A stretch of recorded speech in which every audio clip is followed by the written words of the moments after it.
de verdad empezar una conferencia después de haber escuchado el himno de Israel es un evento muy emocionante para mí. Es algo que no lo planifiqué. Y por eso, de verdad, gracias por ese honor, gracias por invitarme.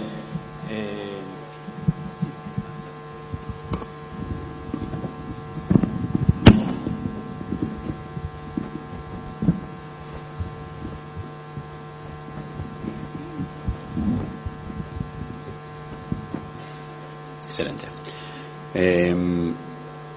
Yo me llevo aquí casi 1 año y medio y de verdad no recuerdo empezar una conferencia o una charla después de escuchar el himno de Israel. Por eso de verdad solo quiero agradecerles por venir, por invitarme, por ofrecerme ese espacio, ofrecerme a hablar con ustedes un poquito más sobre la realidad en Israel. La presentación que le voy a presentar tiene 2 partes. Al inicio es básicamente la realidad política, la situación política, quizás también se puede decir las amenazas que Israel se enfrenta en los últimos años. Vamos a hablar un poquito más sobre Irán, un poquito las organizaciones terroristas, etcétera. Pero el segundo parte, que pienso que eso sería un poquito más interesante para ustedes, es ver que aunque tenemos muchas amenazas, aunque Israel enfrenta muchos obstáculos, muchos retos, y sí todavía hay mucho que hacer, al fin Israel es un milagro. Yo soy el hijo de alguien que participó en 3 guerras, mi padre participó en 3 guerras, yo soy el nieto de alguien que participó en 3 guerras, en la Segunda Guerra Mundial y en la Guerra de Independencia y después en la Guerra de Sinaí. Y sin embargo, después de todas esas guerras y las espirales de violencia, y me imagino que ya conocen bastante bien la situación por todas las noticias que habían leído en los últimos años, Israel es quizás uno de los países más desarrollados en el mundo. Israel es para nosotros, para mi generación, es más de un milagro. Nosotros pensamos que tenemos la oportunidad de ver todas las profecías que se cumplieron hoy en día en Israel. Y por eso, en la continuación de la presentación, quizás en el último parte también, les voy a invitar a visitarme, a visitar a mis amigos en Israel. Lo que sí me gustaría dedicar pocos minutos también es ofrecerles mis opiniones, ideas, sugerencias sobre las maneras con las cuales ustedes podrían ayudarnos en Israel, ayudarnos a mejorar las relaciones entre ambos países y entre ambos pueblos. Por eso espero que ustedes están listos. Empezamos. Yo puedo controlar quizás la presentación. Bueno, ok. Si es así, sí podemos empezar. Me imagino que ya conocen la mapa, pero solo para ponernos en el correcto contexto, ¿sí? Aunque ustedes reciben muchas noticias sobre Israel, la mayoría de esas noticias me imagino que no son siempre tan favorables. Al fin Israel es un país muy pequeño. Es un país pequeño si estamos hablando sobre el tamaño geográfico. No más de 9 millones de israelíes viven hoy en día en ese pedacito de tierra. Y alrededor de Israel hay 23 países que son árabes, 53 países musulmanes. Esa es la realidad. Y si estamos analizando la situación, tomando en cuenta Marruecos hasta Afganistán, hasta Pakistán, al fin Israel es el único país judío y también es el único país democrático. Y por eso decir que Israel es el único país democrático en el Medio Oriente no es 100% correcto. Israel es el único país democrático en el Medio Oriente, en África del Norte incluso en esas partes en Asia, ¿sí? Afganistán y Pakistán y Tayikistán, etc. Lo que sí es importante es que sí estamos analizando la situación en todos esos países, es que Israel es el único país en lo que la comunidad cristiana sigue creciendo. Cada año hay más y más cristianos, hay más y más iglesias. Es algo que ningún otro país, otra vez, no solo en el Medio Oriente, si desde Marruecos y hasta Pakistán y Afganistán, puede decir. Y somos muy orgullosos en eso. Si podemos continuar. Aquí tienen un poquito más información sobre el Estado de Israel, la superficie total. ¿Se puede también proyectar la próxima página de la presentación? Esa es quizás la mapa más interesante, ¿no? Que al fin Israel es en el tamaño de la comunidad de Valencia, o de Badajoz, si quieren. Eso es todas las noticias, toda la información, toda la información básicamente que ustedes están consumiendo viene de esa parte del mundo que es tan pequeño. Sin embargo, todos los milagros, todos los inventos, toda la luz que hay viene también de ese lugar tan pequeño.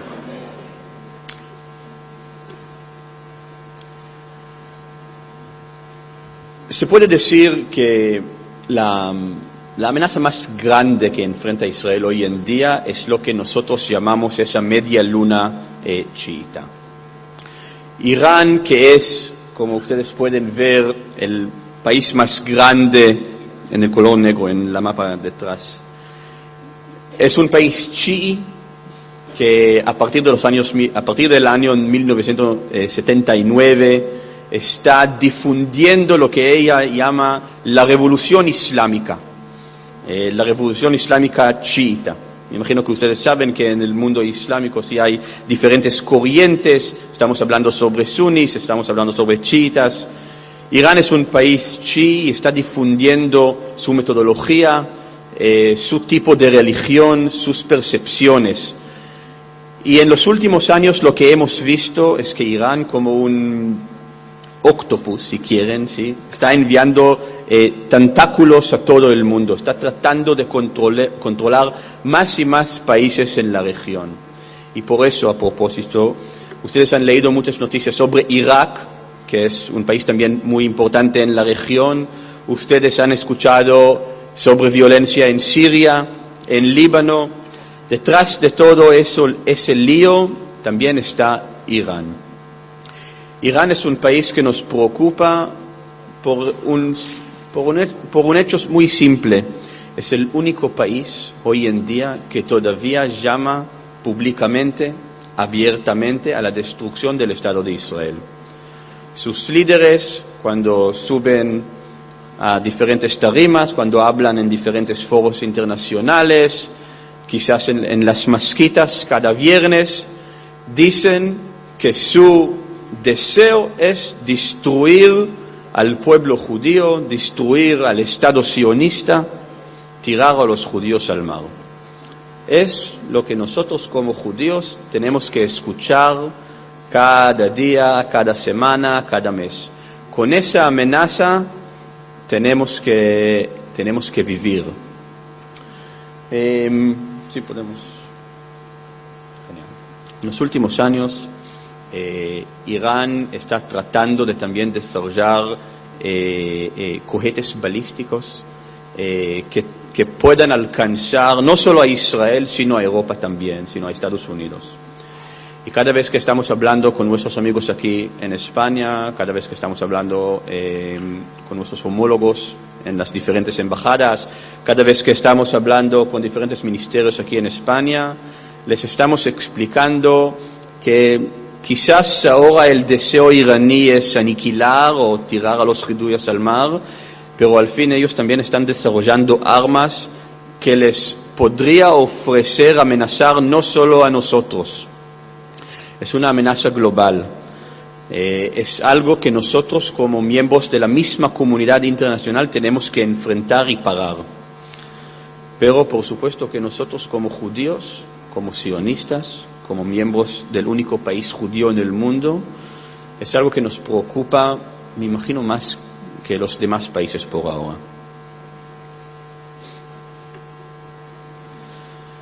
Aparte del plan balístico, lo que hemos visto en los últimos años es también los soldados iraníes en nuestras fronteras, en Siria. Inicialmente llegaron para ayudar al régimen dictatorial de Bashar al-Assad, el presidente de Siria, ¿sí? Luchar y sobrevivir. Hay ahora una guerra civil muy fuerte que dura por más de 6 años ya en Siria.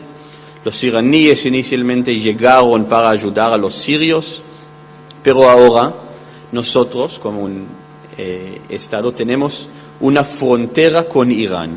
Si en el pasado hablamos solo sobre amenaza balística o organizaciones terroristas, ahora nosotros tenemos una frontera física, frontera terrestre con Siria, y lo que hemos visto en los últimos años son los terroristas iraníes, sus soldados, lo que se llama grupos satélites, sus proxies en nuestras fronteras.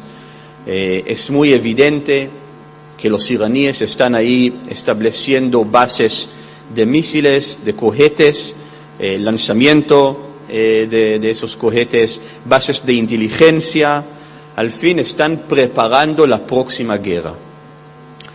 Nosotros hemos dicho en una manera muy clara a la comunidad internacional que la única manera de poner fin a esa espiral peligrosa es pedir a los iraníes que vuelvan a su casa en Teherán. No hay otra manera de frenar esos problemas. Lo que sí hemos conseguido hacer es, por ahora, alienar un poquito los bases iraníes a 40 kilómetros de nuestras fronteras. Sin embargo, los iraníes todavía están ahí manipulando, gestionando, controlando la situación y el gobierno de Bashar al-Assad. Es una amenaza que no se va a desaparecer en los próximos meses.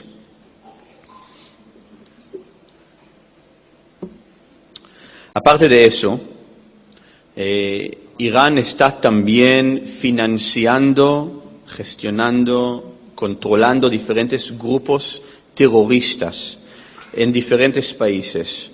En lugar a veces de tomar control sobre un país, ¿sí?, invadir a un país para tomar control, Irán está financiando grupos chiitas radicales que están luchando en los diferentes países en su nombre.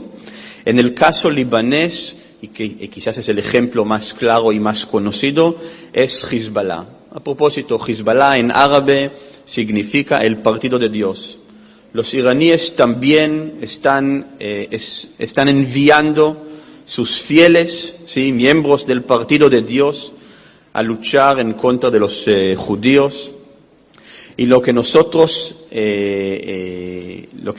tenemos en nuestra frontera en el norte no es solo una amenaza iraní con soldados iraníes, bases de inteligencia, es también ese grupo de terroristas. Ahora, cuando yo digo son terroristas, ¿sí?, son grupos son milicias, me imagino que ustedes al fin están pensando sobre 5 personas en un coche y 12 pistolas.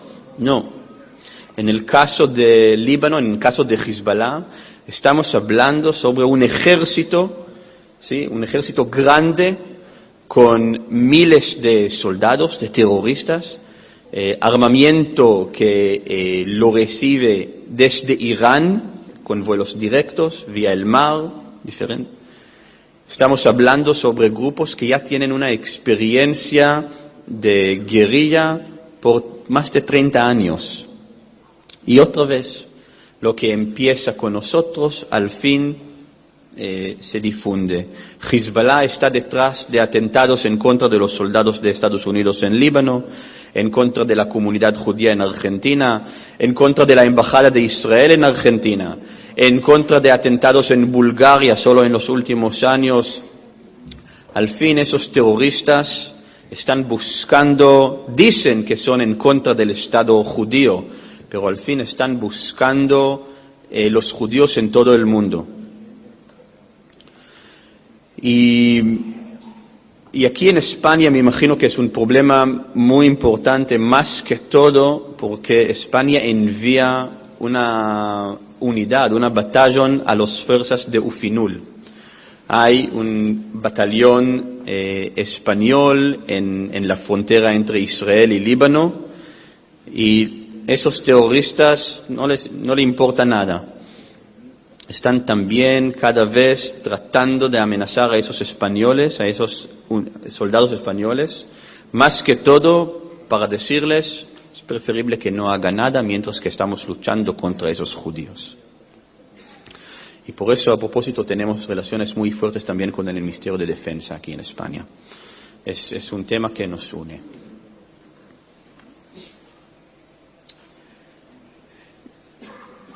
Hamas, que es otro grupo, otra organización terrorista, es la organización que controla la Franja de Gaza. La Franja de Gaza está en el sur de Israel. Nosotros como israelíes, nosotros nos retiramos de la Franja de Gaza en el verano de 2005, esperando que los palestinos establecieran un régimen democrático ahí. Es algo que todavía no ha ocurrido. En lugar de construir un país o un lugar democrático, esa organización terrorista inmediatamente tomó control y todavía está controlando la Franja de Gaza. Y lo que nos preocupa es que lo que ustedes ven en la presentación es que ahora hay esa colaboración entre sunis. Hamas es una organización suní.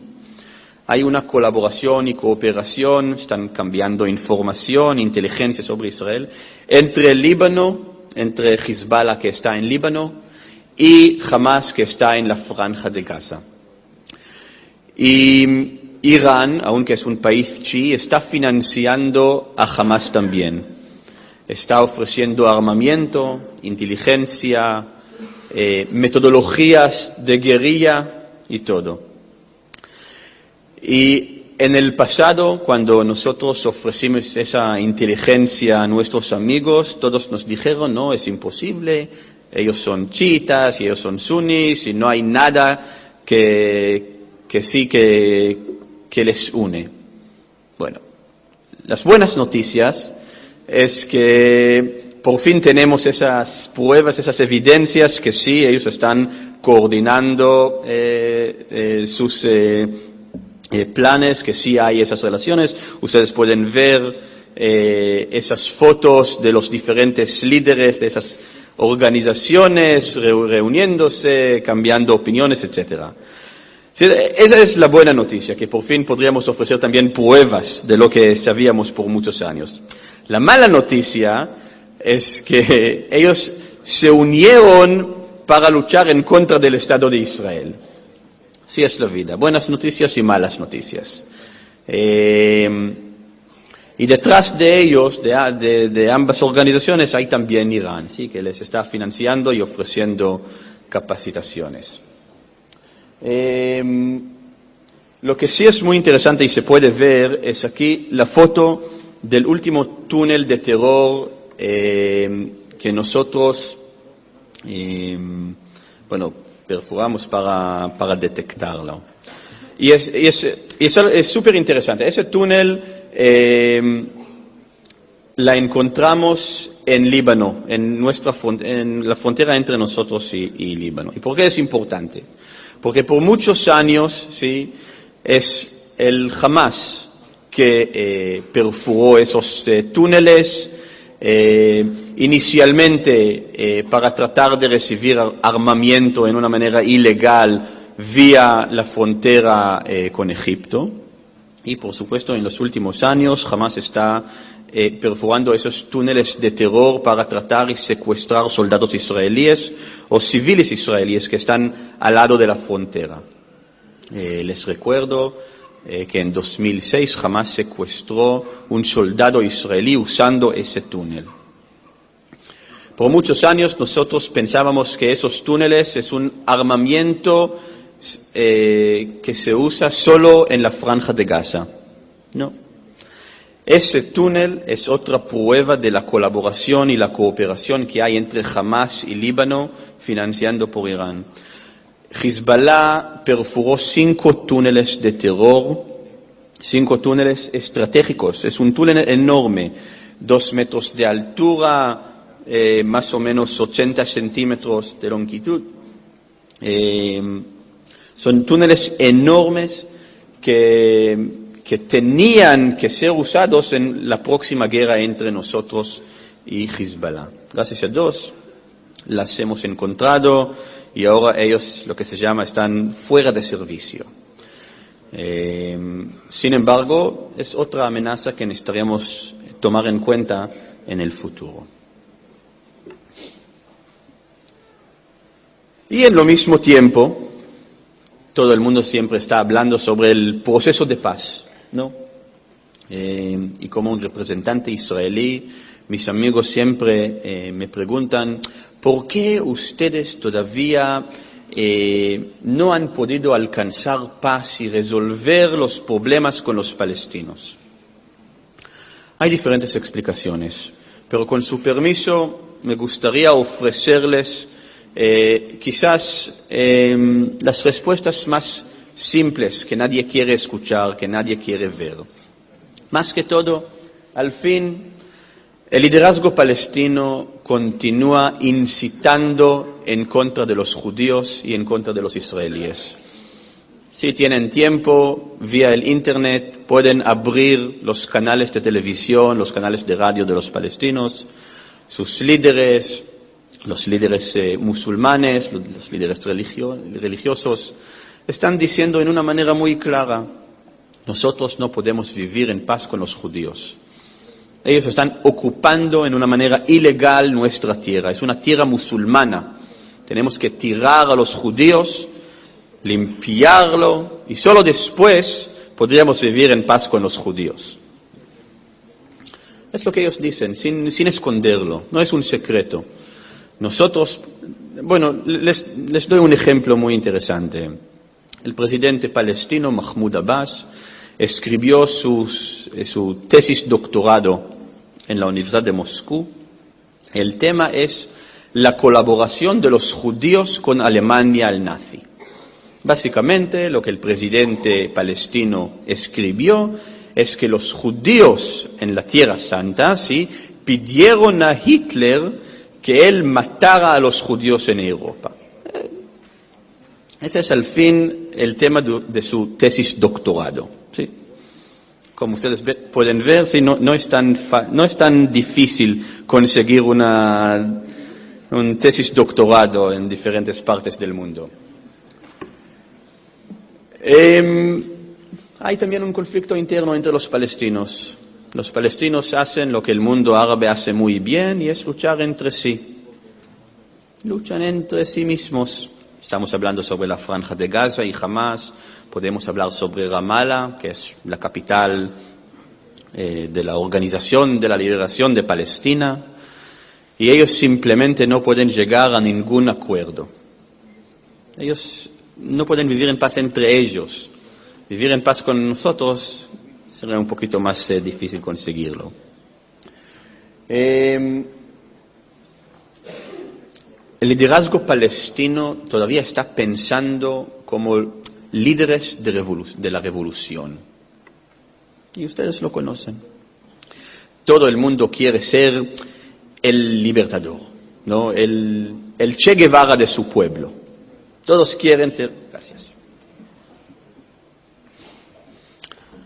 Todos quieren ser los héroes de la revolución, ¿sí?, alzar la bandera. Nadie quiere tomar control sobre la infraestructura, sistema de educación, sanidad, etc. Esos temas no son tan importantes, no tienen gloria. Y por eso es preferible luchar y luchar y luchar, y incitar y amenazar y llegar a esos foros internacionales, ¿sí?, en Nueva York, donde hay hoteles excelentes, donde la comida es muy rica, y hablar en frente de los medios de comunicación sobre la revolución y los derechos, pero hacer concesiones alrededor de la mesa de negociación y después tomar control sobre su pueblo, resolver problemas de educación, de sanidad, no están, no sé, no tiene ese, sí, no es solo interés, es aburrido. ¿Sí? En lugar de abrir tu día en discusiones con líderes del mundo sobre los derechos y sobre la liberación y la independencia, tienes que abrir tu día en discusiones sobre el material de educación y ver si hay suficientes doctores en un hospital y verificar que alguien construya una carretera, un camino en el pueblo. Menos interesante. Y quizás la razón más obvia, más grande, detrás de la permanencia de ese conflicto es el hecho que los palestinos todavía no quieren vivir en paz con sus vecinos judíos. Nosotros les hemos pedido decir públicamente que después del fin, después de los acuerdos, ellos estarían listos de vivir al lado de un Estado judío independiente. Eso es. El primer ministro Netanyahu les pidió que dijeran que no tienen nada en contra del mundo judío, que no tiene nada en contra del hogar seguro del pueblo judío y que ellos, después de resolver los problemas, no ahora, después del fin de los acuerdos, estarían listos de vivir al lado de un país judío. Nosotros como israelíes hemos escuchado todas las excusas que hay. Lo que no hemos escuchado hasta ahora es que los palestinos estarían listos de vivir con nosotros después de resolver todos los problemas. No lo hemos escuchado. En el Corán, que es el libro sagrado para el mundo musulmán, ¿sí?, los musulmanes están obligados a luchar en contra de lo que se llama así los monos y los cerdos. Ahora, hay también una literatura muy amplia sobre quiénes son los monos y quiénes son los cerdos. Todos entienden que los monos y los cerdos son nosotros, ¿sí?, judíos y cristianos juntos. La pregunta que todavía está abierta es si los judíos son los cerdos o los monos. Y de verdad, en ese debate interno yo no tengo ningún interés. Y no sé, y cada vez que estoy preguntando a mis hijos qué ellos prefieren ser ahora, cerdos o monos, tampoco tienen preferencias. Lo que sí es obvio es que vivir en paz con nosotros es algo impensable para ellos. Nunca imaginaban que necesitarían vivir en paz como iguales con cristianos y judíos. Nunca tenían que pensar sobre eso. Y por eso los líderes, la población, y en ese sentido, a propósito, es cierto no solo para los palestinos, ¿sí?, todavía no están listos de resolver esos problemas. Hoy en día, me imagino que también lo han escuchado, Israel, hay un acercamiento muy interesante entre Israel y los países del Golfo Pérsico, perdón. Y lo que siempre nosotros estamos diciendo, es de una manera pública, estamos diciendo a esos países, mirad, no hay conflictos entre nosotros, no hay fronteras, ¿sí?, no experiamos guerras entre nosotros. Ustedes están ahí en el mar al lado de Irán, nosotros estamos aquí en el mar Mediterráneo. ¿Por qué nosotros no podemos vivir en paz? Reconocer uno al otro. ¿Por qué no podemos construir embajadas en Qatar o Omán o en Abu Dhabi o en Arabia Saudí? Nunca hemos tenido guerras entre nosotros. Simplemente, pero ellos a propósito simplemente no quieren establecer relaciones oficiales. Israelíes con un pasaporte israelí todavía están prohibidos de entrar a esos países. Y lo que los líderes nos están diciendo, escuchad, es súper interesante en mi opinión. Lo que ellos nos dicen es que, aunque sí quieren, hay líderes que sí entienden lo que Israel pueda ofrecerles, en términos de tecnología, emprendimiento, agua, etc. Lo entienden, pero nos dicen, yo como un rey, yo como un dictador, yo no puedo firmar un acuerdo con ustedes, porque mi pueblo me va a matar un minuto después de la firma de un acuerdo con ustedes. Y nosotros normalmente le estamos preguntando a ese rey, a ese líder, ¿por qué?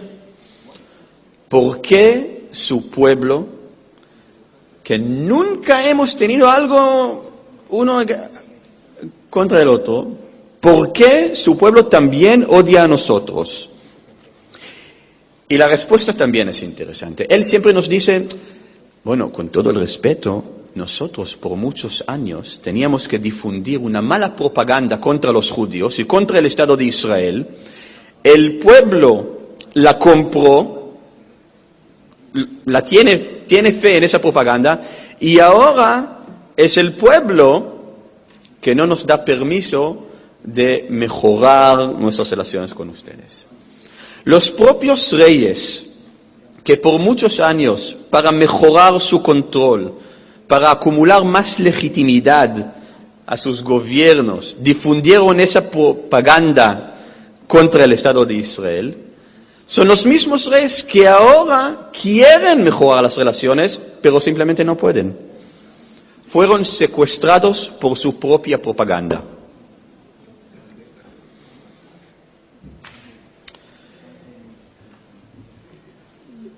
Nosotros, todos en Israel, ¿sí? Ustedes lo saben, judíos rezan 3 veces al día. Nosotros concluimos nuestras oraciones siempre pidiendo a Dios que nos traiga paz, a nosotros y a todo el mundo.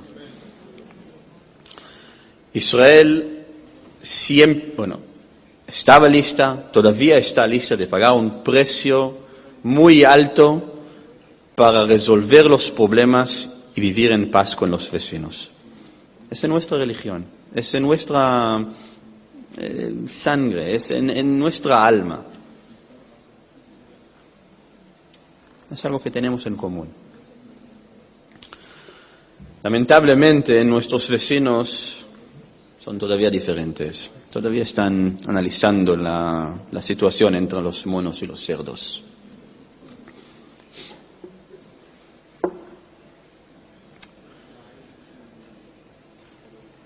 Bueno, pienso que ya hablamos sobre eso, ¿no? Hablamos sobre las necesidades, las amenazas, la situación política en Israel. Para algunos aquí es un material en los libros de historia. Para otros quizás ya tienen más información sobre unas de esas guerras. Para nosotros es una situación. Es nuestra historia, es nuestro presente, espero que no sea nuestro futuro. Pero nosotros somos un país, somos un pueblo de luchadores. Estamos luchando cada día para mejorar nuestra realidad, estamos luchando cada día para acercarnos a pueblos alrededor del mundo, estamos luchando para difundir la luz, luchando para difundir la verdad. Estamos luchando para que nuestros hijos tengan una mejor vida, una vida mejor.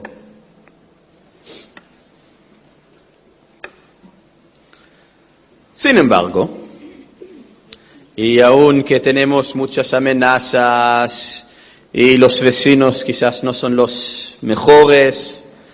Lamentablemente, nuestros vecinos no son de Escandinavia. Israel es un milagro, puro y duro. No hay otra palabra para describir, ¿sí?, para explicar el moderno Estado de Israel. No hay suficientes palabras para explicarles que, en mi opinión, no solo en mi opinión, Israel es más de un milagro. Es uno de los países más desarrollados, aparte de que el hecho que es la única democracia en el Medio Oriente. Nunca teníamos un gobierno militar, nunca. Democracia, desde el inicio. Saben que, aún antes del inicio, el movimiento sionista que luchaba durante el siglo XIX para establecer un país judío, un hogar judío seguro en la Tierra Santa, fue uno de los únicos movimientos nacionales democráticos que ofreció a las mujeres también el derecho de votar. Antes del establecimiento del Estado de Israel en 1948, mujeres ya eran una parte integral del movimiento nacional. Los mismos deberes, los mismos derechos. Hoy, la broma en Israel es que hay más startups, más compañías de alta tecnología que personas, ¿sí? Hay países en los que cada persona tiene 2 celulares, 3 celulares en el maletín. En Israel cada persona tiene 2 startups, está trabajando por 2 startups. En el pasado el sueño de la madre judía fue que su hijo, su hija, que fueron médicos, ingenieros. Hoy en día la madre judía quiere que sus hijos que tengan startups, que trabajen por startups, para que puedan vender esa compañía a Google o a Facebook o a Microsoft y que sean millonarios. Es lo que hay. La vida se cambia.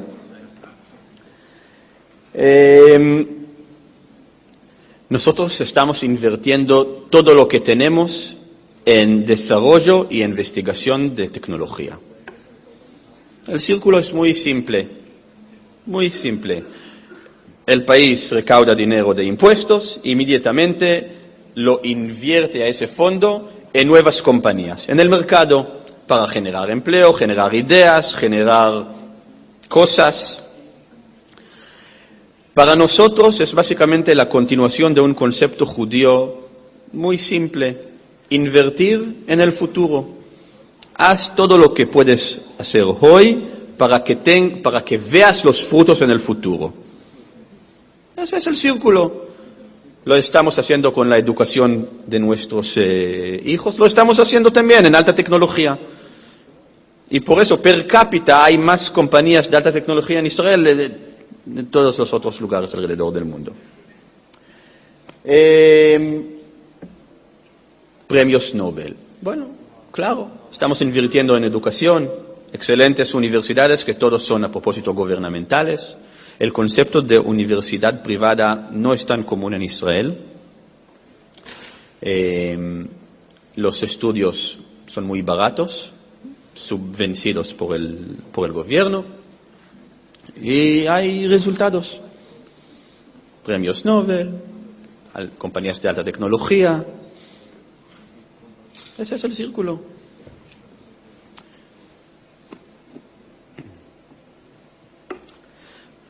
Ahora, las relaciones entre nosotros.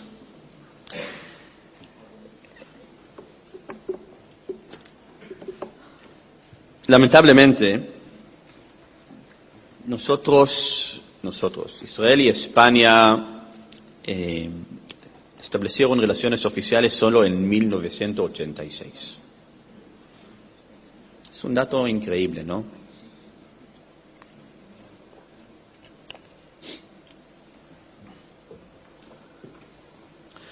Israel fue establecido en 1948 y nosotros por muchos años, para decirles la verdad, nosotros corrimos detrás de los diferentes gobiernos españoles para establecer relaciones oficiales. Ningún gobierno español quería firmar un acuerdo con el Estado judío. Ningún gobierno. La pregunta es, ¿por qué en 86? ¿Qué pasó en 86 que por fin nos dio la oportunidad, nos ofreció la oportunidad de firmar relaciones oficiales? Y la respuesta es simple. La respuesta es que en 86 España quería ser un país miembro en la Unión Europea. La única condición de la Unión Europea de aceptar a España como un país miembro fue la firma de esas relaciones entre Israel y España. Es algo que todavía está sobre la mesa entre nosotros y España. Es algo que todavía afecta las relaciones.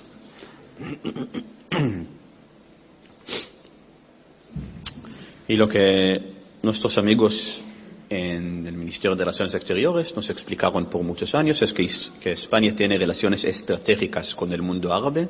España tiene embajadas en casi todos los países musulmanes.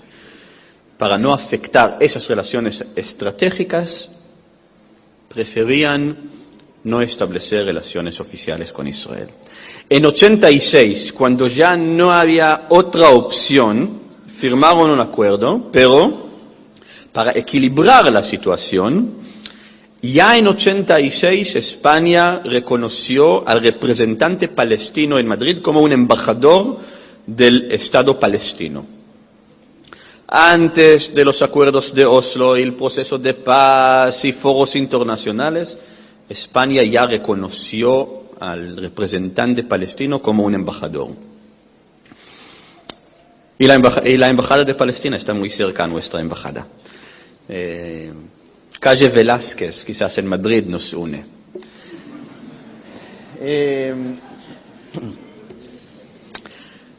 Sin embargo, son los ONGs israelíes españoles, son los empresarios israelíes españoles, son los cristianos y judíos que en los últimos 30 años están fomentando, mejorando las relaciones entre España e Israel, entre españoles e israelíes. Se puede ver aquí, tienen todos los datos en turismo, por ejemplo, que los números siguen creciendo. Más y más israelíes vienen aquí. A propósito, normalmente en martes y en miércoles es casi imposible encontrar un hotel sin israelíes en Barcelona y en Madrid. ¿Saben por qué? Los juegos de Champions League. Durante esos días de partidos, los camareros en los hoteles siempre tienen que estudiar hebreo. Tenemos aquí el representante de El Al. Me imagino que también durante los fines de semana, cuando hay rebajas, fiestas, también hay israelíes aquí. Y españoles, el número que ustedes ven es incorrecto. Yo escribí aquí 60.000, es un error. En el último año hemos recibido más de 100.000 españoles en Israel y ese número sigue creciendo.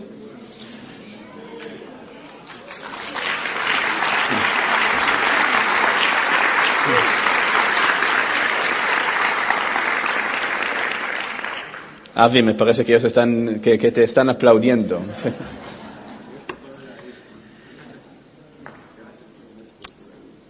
Turismo es importante por obvias razones. Al inicio es una oportunidad para ustedes conocer la situación y ver la situación en Israel.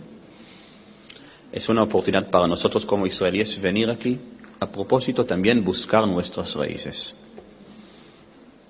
Mi apellido es Katz, el apellido de mi mamá es Matalón. Matalón es una familia sefaradí muy conocida. En mi casa, mi abuelo hablaba ladino con sus hermanos. Cuando nosotros hablábamos en la casa sobre Toledo, ¿sí?, sobre Castilla, yo tenía 6 años, 7 años, no entendí nada. entre nosotros, les digo la verdad, no entendí nada. Para mí esas ciudades eran ciudades en otro mundo. Hoy en día nosotros recibimos en la embajada llamadas, correos electrónicos, lamentablemente también fax, de familias españoles que quieren venir a Israel y de familias israelíes que vienen a España para buscar sus raíces, para conocer más sobre su pasado. Es algo que nos une, que no se va a desaparecer.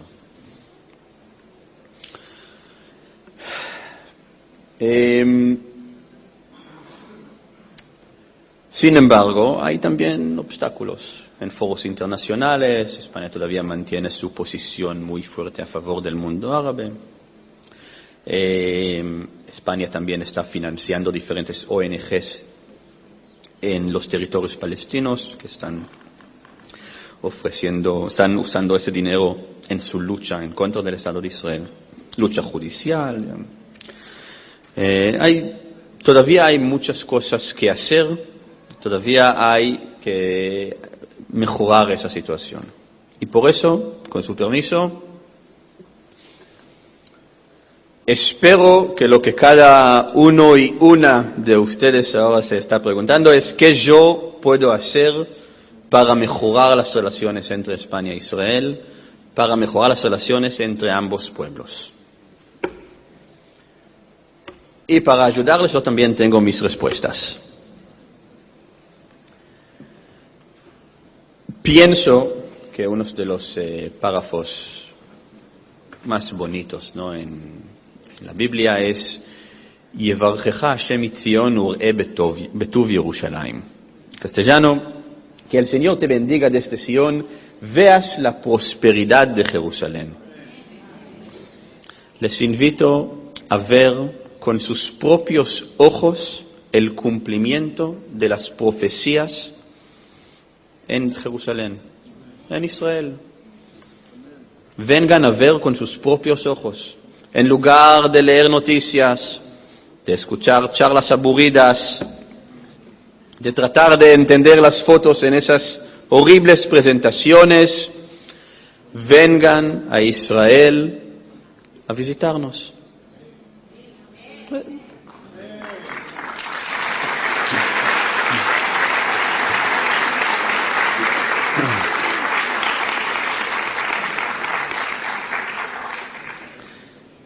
Les aseguro que cada español que viene a Israel y vuelve a España se transforma inmediatamente al mejor embajador de España en Israel.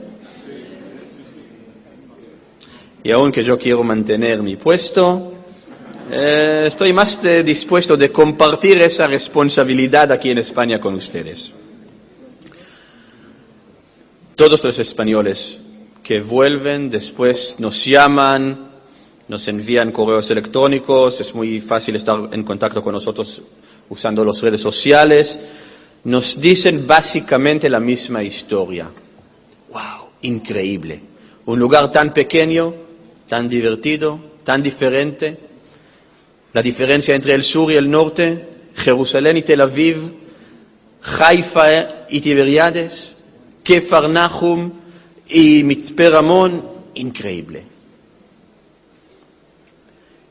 Ya han escuchado que Israel es quizás el único lugar en el Medio Oriente en lo que judíos y cristianos viven como hermanos.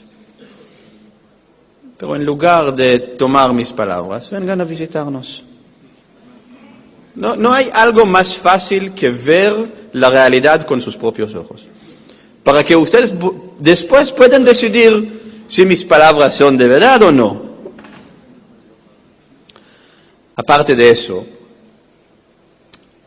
la lucha hoy en día está también en el campo de las redes sociales. Y en ese sentido aquí tienen dos ejemplos de grupos palestinos aquí en España que llaman a boicotear al Estado de Israel. Hacen mucho ruido, hacen mucho lío. ¿Tengo 5 minutos más? Les doy un ejemplo. hace casi un año, si la selección israelí de waterpolo femenino quería jugar un partido oficial contra la selección española aquí en Cataluña, Sant Molins del Rey. Y los grupos BDS hicieron en las redes sociales un lío enorme. Enviaron correos electrónicos a la policía y al alcalde, publicaron cosas horribles en las redes sociales. El alcalde, que me llamó después a propósito, me dijo, mira, teníamos que cancelar, recibimos amenazas, teníamos miedo. Imaginábamos que llegaran miles de palestinos manifestando, poniendo en riesgo ambos equipos. Y por eso necesitábamos cancelar el partido. Lo trasladaron a otra piscina, a otro lugar. En el día del evento, en el día del partido, habían ahí, Lorenz, 25, 30 personas, solo pro-israelíes. Aquí tenemos a Lorenz Franks, estaba ahí con un grupo de 30 personas manifestando en favor de Israel. El alcalde publicó en lo mismo día en el Twitter, pidió perdón y publicó algo muy simple. Escribió, yo no quería cancelar el partido, Molins del Rey acoge al pueblo judío y al Estado de Israel. Tenemos que organizar otro partido, otro evento para celebrar nuestra amistad. Excelente. Pero le pregunté, ¿cómo puedes explicar que al fin no había ni un manifestante palestino?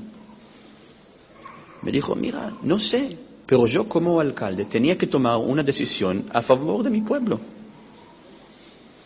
Y es un mensaje muy fuerte, porque al fin todos piensan que el público español es 100% pro-palestino. Tengo muchos amigos en diferentes ámbitos, en diferentes esferas en España, que me dicen, bueno, yo soy pro-israelí entre nosotros, pero tengo miedo que mi vecino, que mi colega, que mi jefe, él es pro-palestino.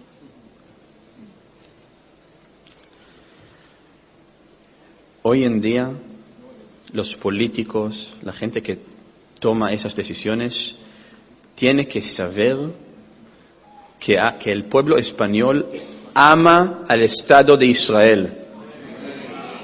Los políticos tienen que saber que el público pro-israelí es un público grande.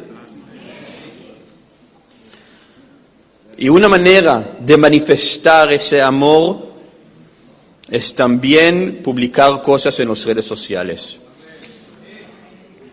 Es un campo de batalla. Tenemos que estar ahí. Ya no es suficiente enviar una carta a un periódico, ¿no?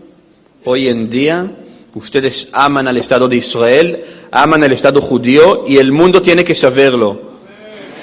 Sus vecinos tienen que saberlo, sus jefes tienen que saberlo, sus colegas tienen que saberlo.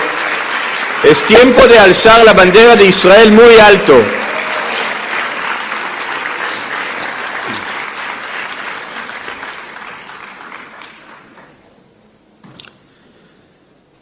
Todos aquí conocen políticos.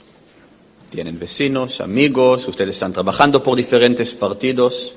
Lo que les pido es que en la próxima vez que tienen una reunión con un político, que pregúntenlo cuál es su opinión sobre las relaciones con Israel. Díganlo, que ustedes como votantes son a favor del mejoramiento de las relaciones con Israel. Los políticos que quieren manifestar también su posición pro-israelí tienen que saber que tienen base de votantes detrás de ellos.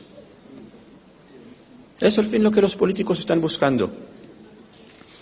Les aseguro que para los políticos eso sería muy fácil estar en el lado israelí. Somos un país democrático, liberal, abierto, compartimos los mismos valores. Pero tienen que saber que su posición tiene espalda, ¿sí? Los periódicos.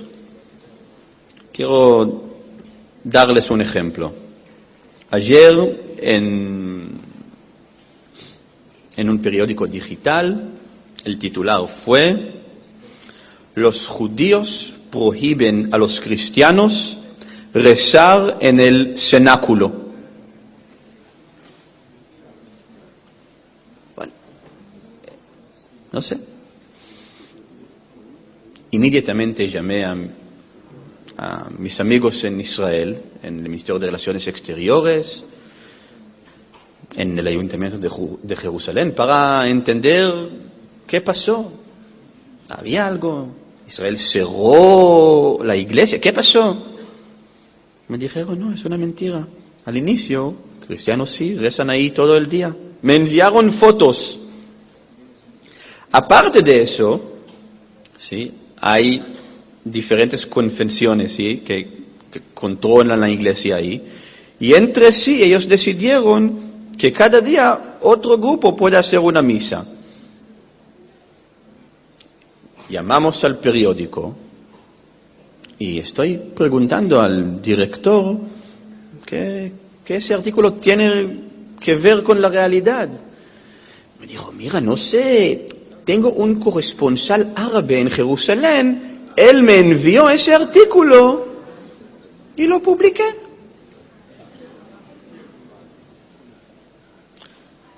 Le envié a ese director inmediatamente las fotos con las explicaciones y él inmediatamente cambió el titular y el artículo. En mi opinión tiene que también echar a la calle a ese corresponsal, pero bueno, no soy un periodista, darle sugerencias no es mi puesto. Pero esos artículos sí afectan mucho lo que la gente está pensando aquí en España sobre Israel y sobre los judíos. Y por eso les pido ayuda en esa lucha.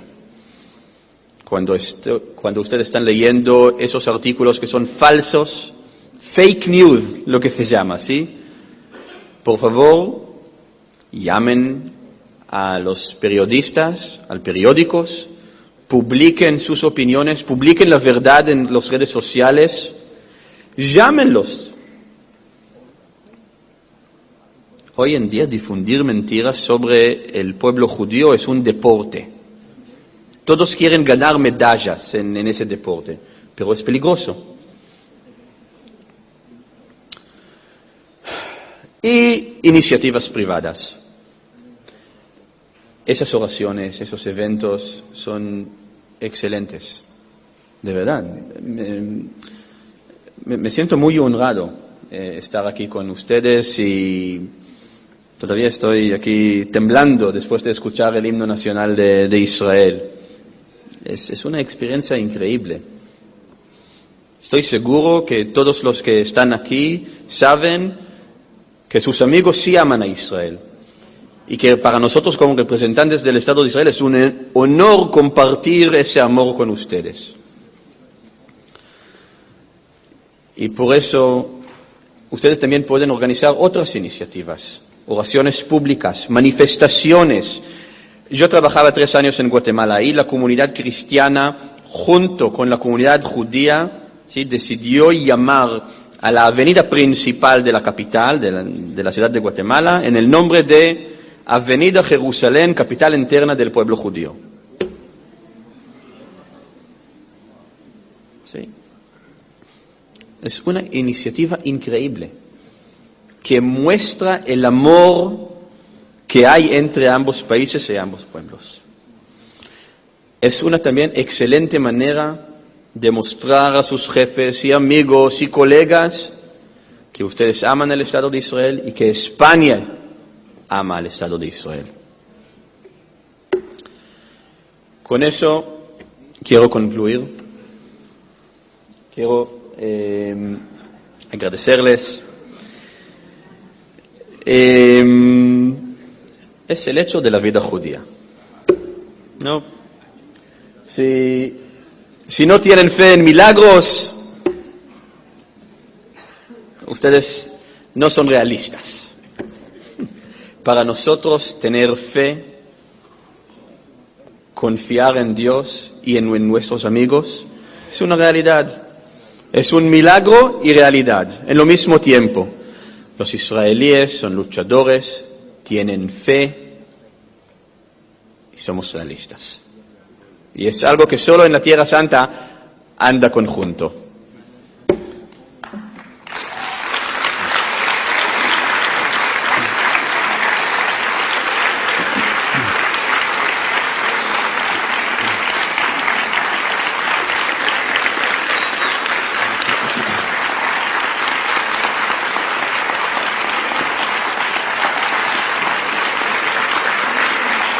Y por eso quiero agradecerles, decirles toda, muchísimas gracias por el honor, por la oportunidad y que Dios les bendiga.